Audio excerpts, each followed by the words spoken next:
आज टिफिनमध्ये काय द्यायचं? कधी भाजी पोळी, कधी पराठा, कधी पुलाव. रोज रोज तेच बनवायचं म्हणजे खरंच कंटाळा येतो ना. खरं सांगू का, रोज सकाळी एक असा प्रश्न असतो जो जवळपास प्रत्येक घरात गृहिणीला पडलेला असतो. तुमच्याही घरी असंच होतं का? जर होत असेल तर आत्ताच कमेंटमध्ये हो लिहा.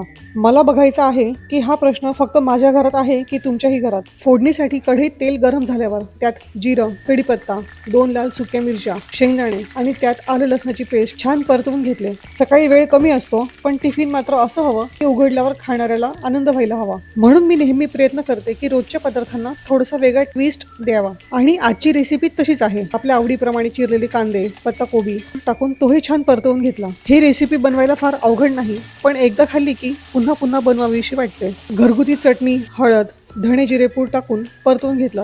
सगळ्यात आवडणारी गोष्ट म्हणजे ही टिफिन मध्ये खूप छान लागते आणि गरम असताना तर मस्तच. आणि सोबत बुंदी दह्याचं रायता असेल तर सोनेपे सुहागा. म्हणूनच मला वाटलं ही रेसिपी तुमच्यासोबत शेअर करायलाच हवी. त्यासाठी जास्त काही नाही, फक्त एक छोटी पूर्वतयारी. शिजवलेला अख्खा मसूर आणि शिजवलेलं राईस. तुमच्या टिफिनमध्ये असा कोणता पदार्थ आहे जो कितीही वेळा दिला तरी सगळे आनंदाने खातात? कमेंटमध्ये नक्की सांगा. तुमच्या उत्तरातून कदाचित माझ्या पुढच्या व्हिडिओची आयडिया मिळेल. जर हा व्हिडिओ आवडला असेल तर लाईक करा. शिजवलेला अख्खा मसूर, टमाटे, कॅप्सिकम आणि आधी शिजवून घेतलेला भात, त्यावर मटण मसाला टाकून छान परतवून घेतला आणि थोड्या वेळासाठी मंद आचेवर झाकण लावून छान वाफवून घेतला.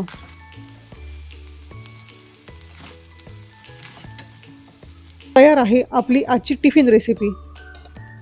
तुमच्या मित्रमैत्रिणींना शेअर करा आणि किचनली युवर्स चॅनलला सबस्क्राईब करून बेल आयकॉन दाबायला विसरू नका. पुन्हा भेटूया एका नवीन सोप्या व टेस्टी रेसिपी सोबत. धन्यवाद. भेटूया पुढच्या व्हिडिओमध्ये.